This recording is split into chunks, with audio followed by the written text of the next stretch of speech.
अरे देवा, बंद पीक नष्ट झालं. अहो धनी, काऊन काय झालं? काऊन रडताय तुम्ही? अहो रडू नाही तर काय करू. या वर्षी आपल्याला काहीच पीक नाही झालं. आपल्या शेतात जेसीबीनं काम करायचं होतं. मी 2-3 जेसीबी वाल्यांना आपल्या शेताचं काम दाखवलं, पण ते 25 ते 30 हजार सांगत होते. आता एवढे पैसे आणायचे कुठून? म्हणून मी इथं रडत बसलो. हा बस, एवढ्याशा गोष्टीसाठी तुम्ही इथं रडत बसले.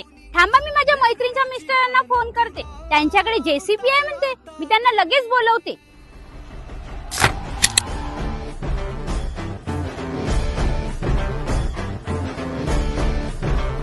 काऊन ताई, काय झालं? काय करायचे होते?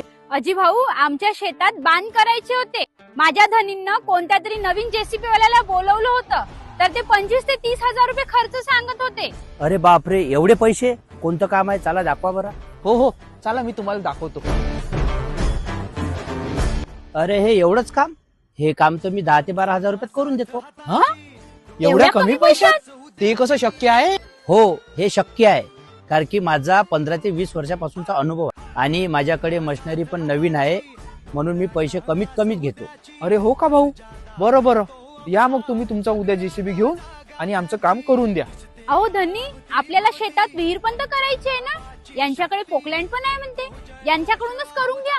अरे हो भाऊ, तुमच्या विहिरीचं पण काम मी 2 दिवसामध्ये सॉल्व्ह करून देईन. तर वर्धा, तुमच्याही वावरात कोणती समस्या असेल तर मंगेश भाऊ कांबळे, पालोतीवाले यांना संपर्क करा. हा त्यांचा कॉन्टॅक्ट नंबर आहे. बाकीचे सारे बाजूला भारे आला राजा, तू ये रे साधू आमच्या सुरात म्हण जिंदाबाद.